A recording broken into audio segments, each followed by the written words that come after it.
Hi, I'm Dr. Chris Lewis, one of the chief educators here at Doctors in Training, and we're continuing with part 2 of our obstetrics and gynecology lecture on normal labor and delivery. So let's get started. Next, we're going to talk about the cardinal movements of labor. So what's going on inside the birth canal as the baby's moving through. I want to talk about this first before we actually get into what are we doing during delivery. And another thing you need to realize, this is called cardinal movements of labor. This is not stages of labor. We're going to talk about stages of labor in just here in a minute. These are cardinal movements of labor. So the cardinal movements are the fetal movements that are necessary to get the baby through the birth canal. First, we have engagement. So this is simply the descent of the baby's head below the plane of the pelvic inlet. Remember how we talked about station before? Well, this is the movement of the baby into and then past zero station. So once you're getting into this zero and past it, we're calling this engagement. Engagement occurs days to weeks before labor in nulliparous women, but can occur in multips or moms who have had babies before at the onset of active labor. So they can kind of hold on and not have engagement until it's really getting close to labor. Next is descent. Now, descent refers to the downward passage of the presenting part through the pelvis. So descent of the fetus is not a steady, continuous process. It kind of comes in waves. The greatest rate of descent occurs during the deceleration phase of the first stage and during the second stage of labor. And we'll talk about the stages here in a little bit. Next is flexion. Here, the fetal head will flex in order for the smallest diameter of the head to pass through the maternal pelvis. So going straight in is not a good idea. Our heads are wide and have a large diameter going this way, but if you turn your head down, then you have a smaller diameter to go through. Next is internal rotation.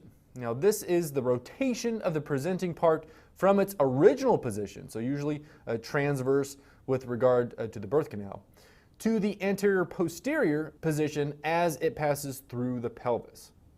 As with flexion, this internal rotation is a passive movement resulting from the shape of the pelvis and the resistance of the pelvic floor musculature.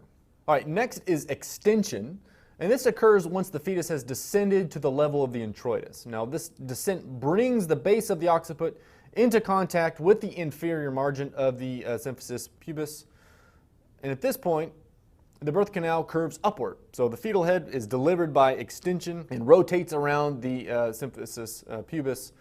And the forces responsible for this motion are the downward force exerted by the fetus by uterine contractions and maternal expulsive efforts along the upward forces exerted by the muscles of the pelvic floor. Next is external rotation. So after the fetal head extends, it rotates to the correct anatomic position in relation to the fetal torso. So it's just sort of correcting itself because the body's going to be going kind of sideways through all this, so it's going to, the head's just going to follow the body. So this will be left or right rotation depending on the orientation of the fetus. And this is again a passive movement resulting from the release of the forces exerted on the fetal head by the maternal bony pelvis and its musculature, and mediated by the basal tone of the fetal musculature as well.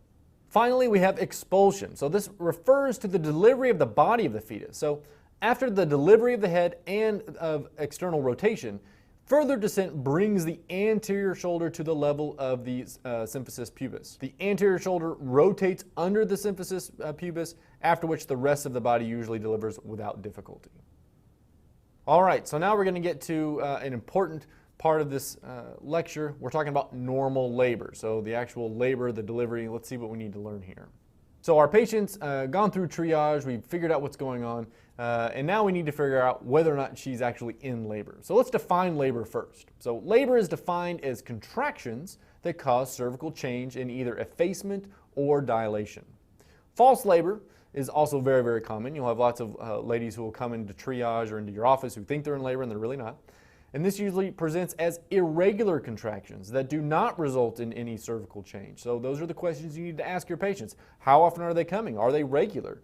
Are they getting worse as this progresses? And if they say, no, not really, then there's a good chance it's false labor. You don't want to completely blow that stuff off, but it tends to follow those patterns. And again, what did we call these type of contractions? We called them Braxton Hicks contractions. So now let's talk about the stages of labor. And this is different from the cardinal movements, so don't get confused there. These are the stages. First stage is the interval between the onset of labor and full cervical dilation. And what was our full cervical dilation? 10 centimeters.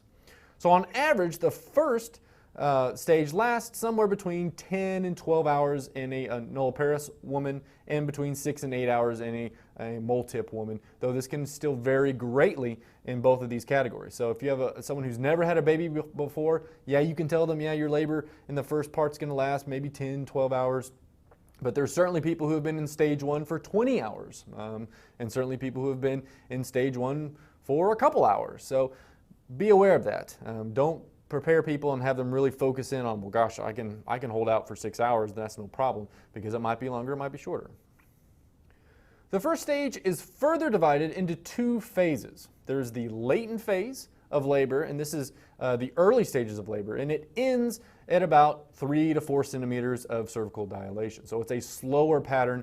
It's called latent because it's slower. So you get some dilation, but again, it can happen over a longer period of time. The second phase, and this is not second stage, the second phase of the first stage is called active phase. And this occurs from that 3 to 4 centimeter stage to full dilation, to the 10 centimeters. And it happens more rapidly than the latent phase, and that's why we call it active. Now, the relative timing and success of cervical dilation is dependent upon the 3 P's. And you've probably heard of this before.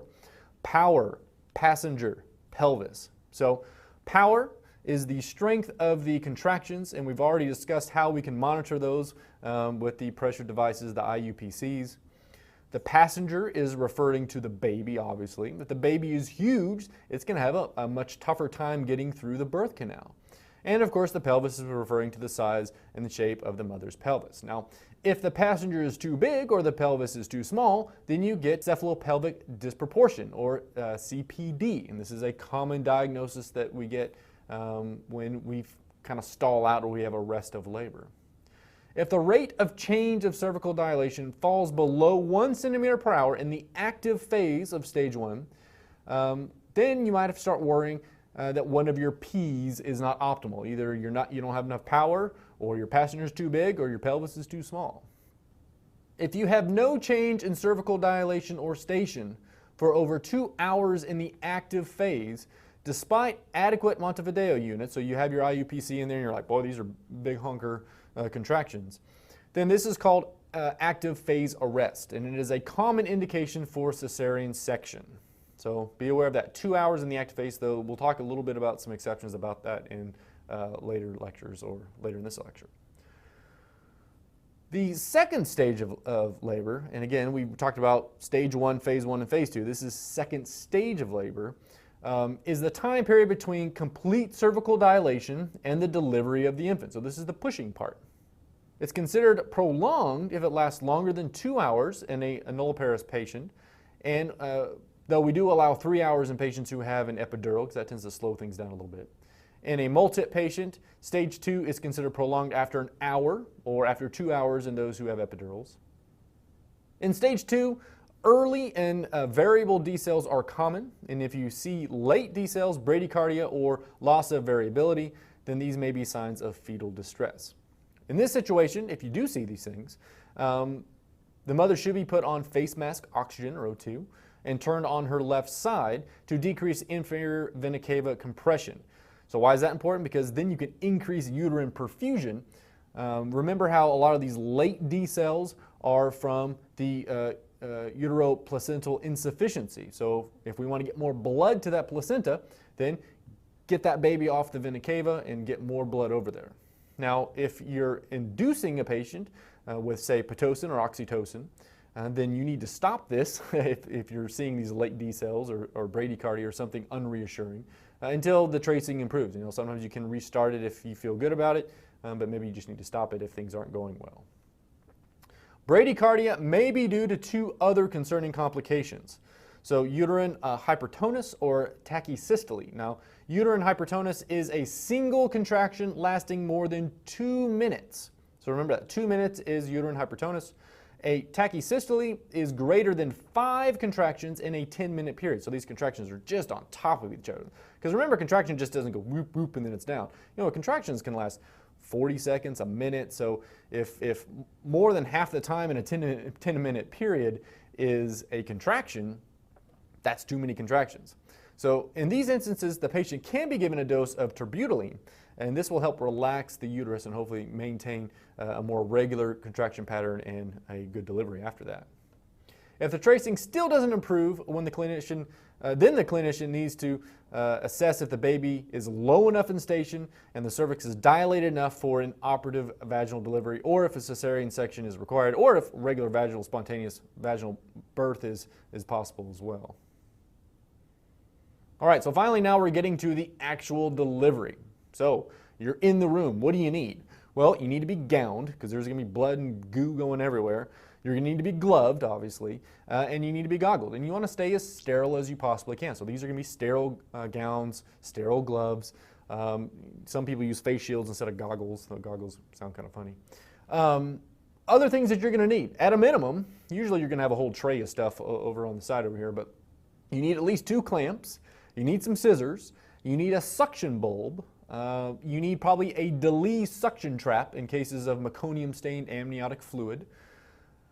And that's about it. Now, it's nice to have other towels and things that kind of catch the baby in and that sort of stuff, so it's nice to have that as well. But at least have those minimum amount of things, and I think you'll probably be okay. Pushing is usually initiated when the cervix is fully dilated. So when we're starting that stage 2 labor, that's when we say it's time to push. There is some debate on when we try to get people to push and how do we coach them into doing it. So there's evidence that waiting until the mother feels the urge to push is beneficial in increasing the chance of having a spontaneous vaginal birth with decreased complications. But this should always be balanced with the potential need to get the baby out sooner due to unreassuring tracings or signs of infection or something else. Pushing techniques can vary greatly. There's little evidence that one technique is superior, but you'll probably run into kind of the more typical one. We tell women to pull back their knees, tuck their chin down, take a deep breath and bear down at the start of a contraction and push with a closed glottis. So you're kind of doing a Valsalva, you're pushing really hard. And we try to hold this for about 10 seconds. So you'll see a scenario where you'll go ready and go, and we'll go 1, 2, 3, and all onwards up to 10. And then as soon as they get done with that, we say, take a deep breath and get back on it. So we try to get 3 pushes per contraction. Now, after having said all this, there's no data that says this really helps anything at all. I mean, obviously people have to push, but there's certainly evidence out there that if you just get moms to push when they really feel the urge to push, baby's going to come out. So, but that's a common scenario that you'll see in a lot of labor and deliveries. Episiotomy, another rather contentious subject. Now this is an incision made in the perineum to facilitate delivery. So you actually numb up the area and you actually cut with your knife. Now this is thought that a controlled laceration like this can be easier to repair after delivery than a sort of spontaneous laceration that's caused by delivery of the fetal head. However, episiotomies have been found to increase the risk of 3rd and 4th degree lacerations. Therefore, the use of this is relatively decreasing. You know, some clinicians still will perform this routinely, but I would say they are now in the minority, and in general they're not recommended just as preventative incisions. Episiotomies are still indicated in deliveries with a high risk of severe perineal lacerations, soft tissue dystocia, or if you need to facilitate delivery really, really quickly, if you're like, I gotta get this baby out and there's just no room down here and we have a compromised fetus, then that could be an indication to do it as well. All right, moving on. Now there's a bunch of different techniques when it comes to actually delivering the baby. Now there are some that say just be hands off, that baby's going to come out and you're going to be fine. There's a common technique called the Ritgen, which is a maneuver where the heel of the delivering hand is used to exert pressure on the perineum, and the fingers are actually placed between the anus and the coccyx and actually lift the fetal chin anteriorly.